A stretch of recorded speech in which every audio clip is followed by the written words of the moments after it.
Top ട്യൂഷൻ്റെ history ട്യൂട്ടോറിയലിലേക്ക് എല്ലാവർക്കും സ്വാഗതം. അപ്പോൾ നമ്മൾ ഇന്നത്തെ ട്യൂട്ടോറിയലിൽ പബ്ലിക് ഒപ്പീനിയൻ ഇൻ ഡെമോക്രസി എന്ന ചാപ്റ്ററിലെ ഫോക്കസ്ഡ് ക്വസ്റ്റ്യൻസ് ആണ് ഡിസ്കസ് ചെയ്യുന്നത്.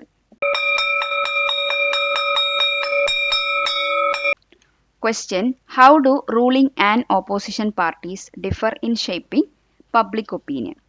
അപ്പോൾ പബ്ലിക് ഒപ്പീനിയൻ രൂപീകരിക്കുന്നതിൽ ഓപ്പോസിഷൻ പാർട്ടീസും റൂളിംഗ് പാർട്ടിയും എങ്ങനെയാണ് വ്യത്യാസപ്പെട്ടിരിക്കുന്നത്? അതായത് റൂളിംഗ് പാർട്ടിക്കും ഒപ്പോസിഷൻ പാർട്ടിക്കും ഈക്വൽ ആയിട്ടുള്ള ഇമ്പോർട്ടൻ്റ് റോളാണ് പബ്ലിക് ഒപ്പീനിയൻ രൂപീകരിക്കുന്നതിലുള്ളത്. അപ്പം രണ്ടുപേരും പല രീതിയിലാണ് ചെയ്യുന്നത്. ഇപ്പോൾ റൂളിംഗ് പാർട്ടി എടുത്തു കഴിഞ്ഞാൽ അവർ കൂടുതലും ഗവൺമെൻറ്റിൻ്റെ പോളിസിയും അച്ചീവ്മെൻറ്റ്സും പ്രൊമോട്ട് ചെയ്യാനാണ് നോക്കുന്നത്. അതുവഴി പബ്ലിക്കിൻ്റെ സപ്പോർട്ട് എടുക്കാനാണ് കൂടുതൽ റൂളിംഗ് പാർട്ടീസ് ശ്രമിക്കുക. പക്ഷേ ഓപ്പോസിഷൻ പാർട്ടി കൂടുതലായിട്ടും റൂളിംഗ് പാർട്ടിയുടെ ഷോർട്ട് കമ്മിങ്സും അതുപോലെ തന്നെ അവരുടെ പല സ്ഥലങ്ങളിലുള്ള ഫെയിലിയേഴ്സും എല്ലാം ചൂണ്ടിക്കാണിക്കും. സപ്പോസ് ഗവൺമെൻറ് പബ്ലിക്കിനെതിരായിട്ടുള്ള ചില പോളിസീസ് ഇറക്കിക്കഴിഞ്ഞാൽ അതിന് എഗെയിൻസ്റ്റ് ആയിട്ടുള്ള ക്യാമ്പയിൻസും സ്ട്രഗിൾസിലൂടെ ഒരു പബ്ലിക് ഒപ്പീനിയൻ രൂപീകരിക്കുന്നതും ഈ ഓപ്പോസിഷൻ പാർട്ടി തന്നെയാണ്. Question: what was Mahatma Gandhi's view on the role of journalism? അപ്പോൾ ജേർണലിസത്തിനെ കുറിച്ചിട്ട് മഹാത്മാഗാന്ധിൻ്റെ കാഴ്ചപ്പാട് എന്തായിരുന്നു? മഹാത്മാഗാന്ധി ജേർണലിസത്തിനെ വിശ്വസിച്ചിരുന്നത് സർവീസ് ടു സൊസൈറ്റി എന്നാണ്. അപ്പോൾ ജേർണലിസത്തിൻ്റെ പരമമായിട്ടുള്ള എയിം എന്ന് പറയുന്നത് സർവീസ് ടു സൊസൈറ്റി തന്നെയായിരിക്കണം.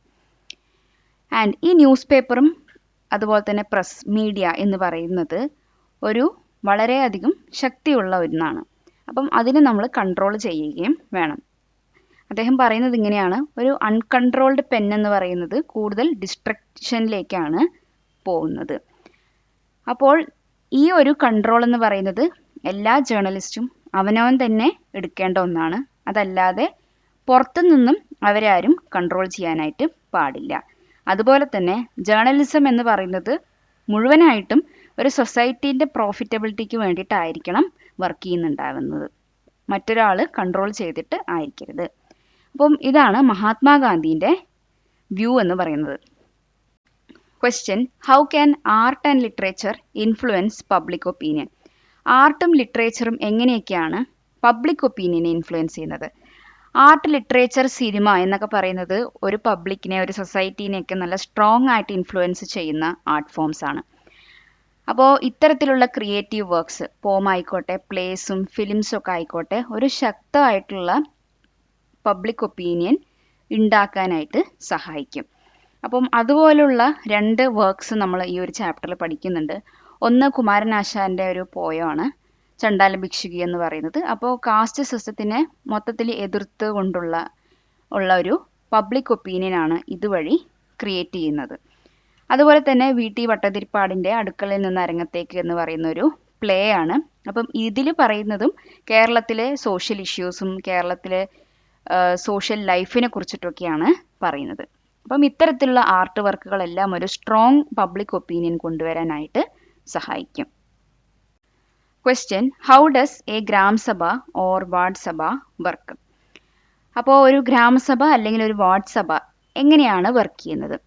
ഗ്രാമസഭ അല്ലെങ്കിൽ വാർഡ് സഭ എന്ന് പറയുന്നത് ആ പ്രദേശത്തുള്ള ആളുകളെല്ലാവരും ഒത്തുകൂടിയിട്ട് അവർ ഡെയിലി ലൈഫിൽ നേരിടേണ്ടി വരുന്ന പ്രശ്നങ്ങളെക്കുറിച്ച് ചർച്ച ചെയ്യുന്ന ഒരു സ്ഥലമാണ്. അപ്പം പ്രശ്നങ്ങളെന്ന് വെച്ച് കഴിഞ്ഞാൽ ഡെവലപ്മെൻറ്റൽ ഇഷ്യൂസ് ആവാം, ഡ്രിങ്കിങ് വാട്ടർ സ്കാസിറ്റി ആവാം, അല്ലെങ്കിൽ വേസ്റ്റ് മാനേജ്മെൻറ്റ്. അപ്പോൾ ആ പ്രദേശത്തുള്ള ഇഷ്യൂസിനെ കുറിച്ച് ഡിസ്കസ് ചെയ്യുന്നത് ഗ്രാമസഭയിലാണ്. ഇനി ഈ മീറ്റിങ്ങിൽ അല്ലെങ്കിൽ ആ ഒരു ഡിസ്കഷൻ സമയത്ത് പ്രസൻ്റ് ആയിട്ടുള്ള ആളുകളുടെ ഒരു ജനറൽ ഒപ്പീനിയൻ എടുത്തിട്ടാണ് ഇവിടെ ഡിസിഷൻസ് ഉണ്ടാക്കുന്നത്. അപ്പം ഇങ്ങനെയാണ് ഒരു ഗ്രാമസഭ വർക്ക് ചെയ്യുന്നത്. കൊടുക്കും തോറും ഏറിടും വിദ്യ തന്നെ മഹാധനം. ഈ വീഡിയോ ഉപകാരപ്പെട്ടുവെങ്കിൽ ഷെയർ ചെയ്യൂ, ലൈക്ക് ചെയ്യൂ. Question: why is it said that public opinion is not necessarily the opinion of the majority? അതായത് ഒരു മെജോറിറ്റി ഒപ്പീനിയനല്ല നമ്മൾ പബ്ലിക് ഒപ്പീനിയൻ എന്ന് പറയുന്നത്. അപ്പോൾ എന്തുകൊണ്ടാണ് അങ്ങനെ ഒരു സ്റ്റേറ്റ്മെൻറ്റ്?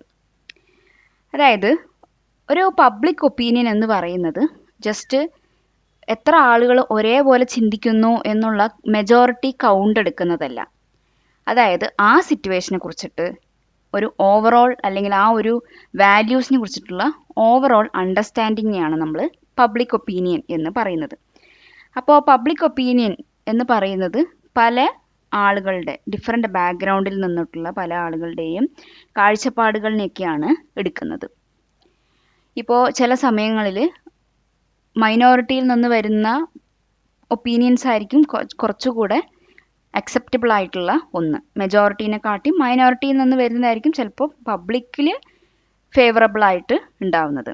അപ്പോൾ നമ്മളുടെ ഈ ഒരു പബ്ലിക് ഒപ്പീനിയൻ എന്ന് പറയുന്നത് എന്താണെന്ന് വെച്ചാൽ ഒരു കോമൺ ഗ്രൗണ്ട് അല്ലെങ്കിൽ എല്ലാവരും അംഗീകരിക്കുന്ന പോലെ ഒരു ഒപ്പീനിയൻ, അതും സൊസൈറ്റീനെ മൊത്തത്തിൽ ബെനിഫിറ്റ് ചെയ്യുകയും വേണം. അതാണ് പബ്ലിക് ഒപ്പീനിയൻ എന്നുകൊണ്ട് ഉദ്ദേശിക്കുന്നത്.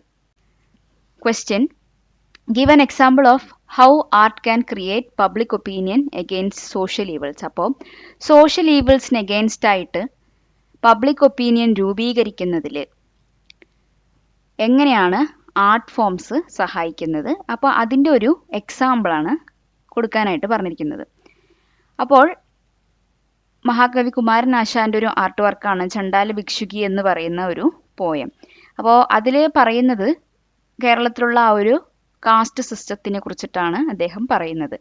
അപ്പോൾ ഇത് അനന്തൻ എന്ന് പറഞ്ഞ ഒരു ബുദ്ധിസ്റ്റ് മോങ്ക് ഒരു ലോവർ കാസ്റ്റിൽപ്പെട്ട ഒരു കുട്ടിയോട് വെള്ളം ചോദിക്കുന്ന ഒരു കഥയാണ് പറയുന്നത്.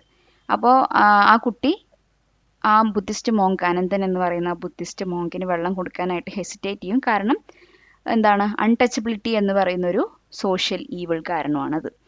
അപ്പോൾ അദ്ദേഹം ഒരു റിപ്ലൈ കൊടുക്കുന്നുണ്ട്, എന്താണ്, ഞാൻ നിങ്ങളോട് കാസ്റ്റ് അല്ല വെറും വെള്ളമാണ് ചോദിച്ചത് എന്ന് പറയുന്നത്. അപ്പം ഇതൊരു സ്ട്രോങ് ആയിട്ടുള്ളൊരു പബ്ലിക് ഒപ്പീനിയനാണ് രൂപീകരിക്കുന്നത് ഒരു കാസ്റ്റ് സിസ്റ്റത്തിനെ എഗെയിൻസ്റ്റ്. അതായത് ഈ നാട്ടിൽ എല്ലാവർക്കും അതിൻ്റേതായുള്ളൊരു ഡിഗ്നിറ്റി ഉണ്ട്. അതുകൊണ്ട് കാസ്റ്റ് എന്ന് പറയുന്നതല്ല നമ്മളിവിടെ കണക്കാക്കേണ്ടത്, എല്ലാവരും റെസ്പെക്റ്റ് ചെയ്യപ്പെട്ടവരാണ് ഈ സൊസൈറ്റിയിൽ. അങ്ങനെയുള്ള ഒരു സ്ട്രോങ് ആയിട്ടുള്ള ഒരു മെസ്സേജാണ് കുമാരനാശാൻ ചണ്ടാല ഭിക്ഷുകി എന്ന പോയത്തിലൂടെ എല്ലാവർക്കും പറഞ്ഞു തരുന്നത്.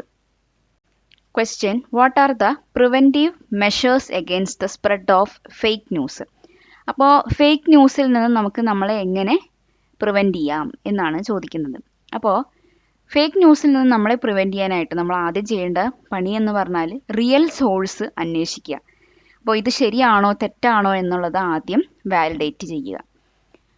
ഇനി തെറ്റായ ഒരു മെസ്സേജ് ആണ് നമുക്ക് കിട്ടിയെങ്കിൽ അത് പരമാവധി ആളുകളിലേക്ക് ഷെയർ ചെയ്യാതിരിക്കുക. ന്യൂസ് ആയിക്കോട്ടെ, എന്തെങ്കിലും തരത്തിലുള്ള മെസ്സേജ് ആയിക്കോട്ടെ. പിന്നെ വരുന്നത് നമ്മൾ സൈബർ സെല്ലിലേക്ക്, അതായത് പോലീസ് ഒഫീഷ്യൽസിലേക്ക് ഈ ഒരു കാര്യം അറിയിക്കുക എന്നുള്ളതാണ്. അപ്പോൾ അത് കൂടുതൽ ആളുകളിലേക്ക് എത്താതിരിക്കാൻ വേണ്ടിയിട്ട് അവർ ശ്രമിക്കും. അപ്പോൾ ഒരു മീഡിയ ലിറ്ററസി, ഡിജിറ്റൽ ലിറ്ററസി വളർത്തിയെടുത്താൽ മാത്രമാണ് ഇങ്ങനെയുള്ള ട്രാപ്പുകളിൽ നിന്ന് നമുക്ക് നമ്മളെ തന്നെ പ്രൊട്ടക്ട് ചെയ്യാനായിട്ട് സാധിക്കുന്നത്. Join Top Tuition Center today to achieve excellent success through small batch-sized tuition classes for high school students. Question: how do student movements and youth movements contribute to public opinion? Student മൂവ്മെൻറ്റും youth മൂവ്മെൻറ്റും എങ്ങനെയാണ് public ഒപ്പീനിയനിലേക്ക് contribute ചെയ്യുന്നത്? Student മൂവ്മെൻറ്റും youth movement എന്ന് പറയുന്നത് important ആയിട്ടുള്ള കുറച്ച് സോഷ്യൽ ഓർഗനൈസേഷൻസ് ആണ്. അപ്പോൾ നമ്മൾ നേരത്തെ പഠിച്ചു സോഷ്യൽ ഓർഗനൈസേഷൻ്റെ ഇമ്പോർട്ടൻസ് എത്രത്തോളം ആണെന്നുള്ളത്. അപ്പോൾ ഒരു സൊസൈറ്റീനെ അല്ലെങ്കിൽ യങ് ജനറേഷനെ കൂടുതലായിട്ട് ബാധിക്കുന്ന ഇഷ്യൂസിനെയൊക്കെയാണ് ഇവർ സ്റ്റുഡൻറ് മൂവ്മെൻറ്റും യൂത്ത് മൂവ്മെൻറ്റിലൂടെയും ഹൈലൈറ്റ് ചെയ്ത് കാണിക്കുന്നത്. അപ്പോൾ പ്രൊട്ടസ്റ്റിലൂടെയും ക്യാമ്പയിൻസിലൂടെയും ഡിസ്കഷനിലൂടെയും സൊസൈറ്റിക്ക് വരുന്ന മേജർ ഇഷ്യൂവിനെ കുറിച്ചിട്ട് ആളുകളുടെ ശ്രദ്ധയിലേക്ക് ഇവർ എത്തിക്കും. അതുപോലെ തന്നെ യങ് ജനറേഷൻ്റെ കാഴ്ചപ്പാടുകൾ വളർത്തിയെടുക്കാൻ വളരെ ഇമ്പോർട്ടൻ്റ് ആയിട്ടുള്ളൊരു റോളാണ് ഈ സ്റ്റുഡൻറ് ആൻഡ് യൂത്ത് മൂവ്മെൻറ്റ്സിനുള്ളത്. അതോടൊപ്പം തന്നെ ഗവൺമെൻറ് പോളിസികളെയും ഇവർ ഇൻഫ്ലുവൻസ് ചെയ്യുന്നുണ്ട്.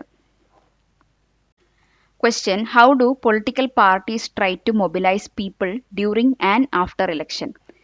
ഇലക്ഷന് ശേഷവും ഇലക്ഷൻ സമയത്തും ആളുകളെ ഒരുമിച്ച് കൊണ്ടുവരാൻ വേണ്ടി എങ്ങനെയൊക്കെയാണ് പൊളിറ്റിക്കൽ പാർട്ടീസ് വർക്ക് ചെയ്യുന്നത്?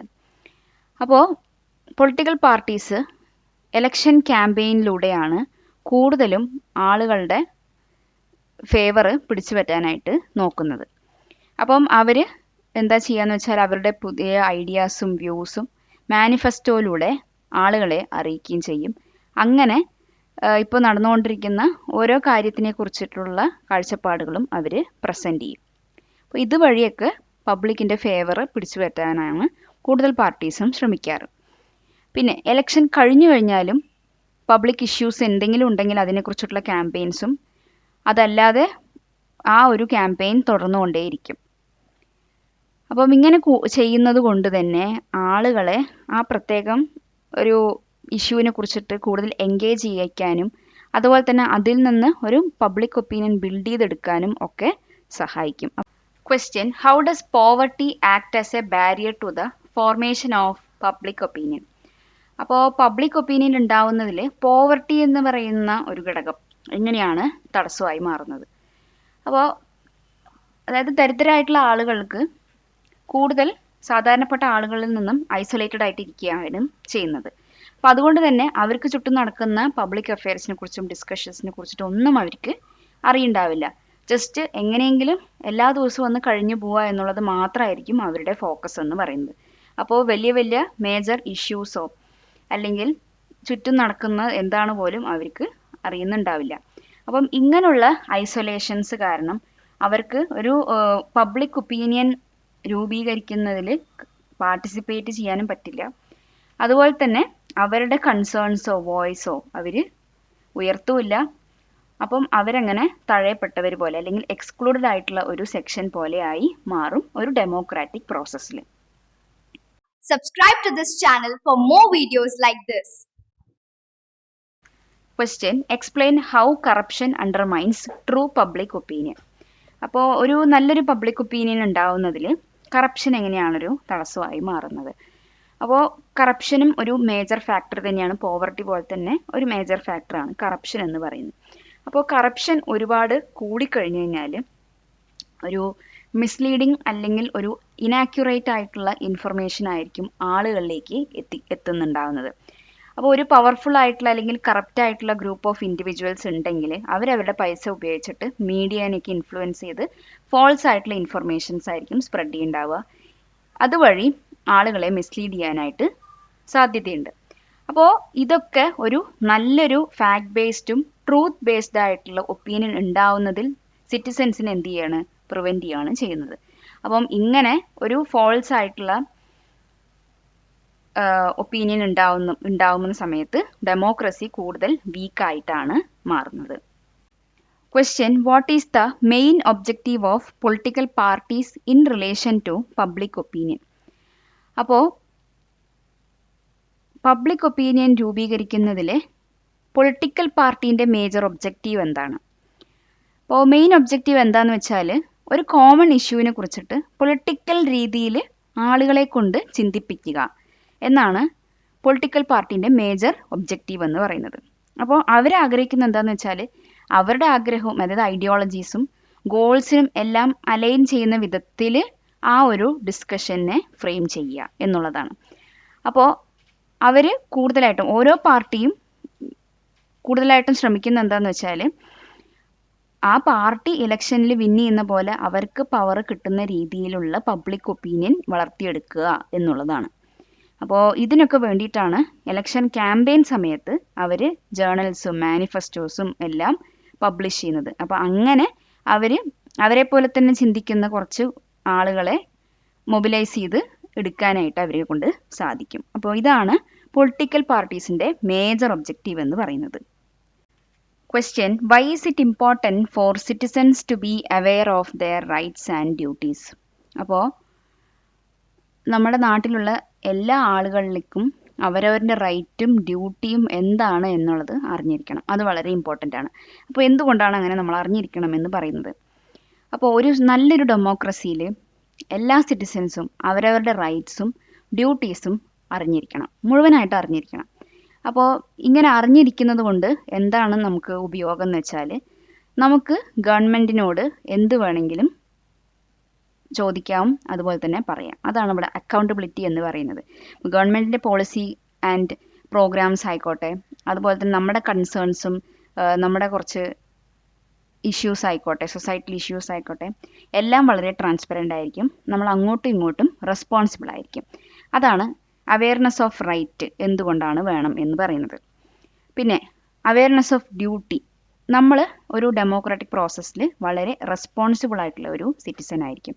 അപ്പോൾ എന്ത് സൊസൈറ്റിയിൽ നടന്നാലും അത് അറിയാനും അതിനെ തിരുത്താനും അതിനു വേണ്ടിയിട്ട് പ്രയത്നിക്കാനും എല്ലാം നമുക്ക് അവകാശമുണ്ട്. And we are suppose to do that. അപ്പോൾ നമ്മൾ റെസ്പോൺസിബിൾ ആയിട്ടുള്ള ഒരു സിറ്റിസൺ കൂടിയാണ്. അപ്പോൾ ഇങ്ങനൊരു റൈറ്റ്സിൻ്റെയും ഡ്യൂട്ടീൻ്റെയും ഒരു ബാലൻസ് ഉണ്ടെങ്കിൽ മാത്രമാണ് ഒരു നല്ലൊരു സൊസൈറ്റി ഉണ്ടാവുന്നത്. നല്ലൊരു സൊസൈറ്റി ഉണ്ടെങ്കിലാണ് നല്ല രീതിയിലുള്ള പബ്ലിക് ഒപ്പീനിയൻ ഉണ്ടാവുന്നത്. അതുവഴി ഗവൺമെൻറ് റെഗുലേഷൻസും കറക്റ്റായിട്ട് നടക്കും, നമ്മുടെ ഫ്രീഡവും പ്രൊട്ടക്റ്റഡ് ആയിട്ട് ഇരിക്കും. അപ്പോൾ ഇതാണ് ഒരു സിറ്റിസൺ റൈറ്റ്സ് ആൻഡ് ഡ്യൂട്ടീസിനെ കുറിച്ച് അവെയർ ആയിരിക്കണം എന്ന് പറയുന്നതിൻ്റെ ഇമ്പോർട്ടൻസ്. പാലക്കാട് നിവാസികളെ ഞങ്ങളുടെ ക്ലാസ് റൂം ട്യൂഷനിലേക്ക് സ്വാഗതം ചെയ്യുന്നു. മറ്റൊരു വീഡിയോയുമായി വീണ്ടും കാണാം.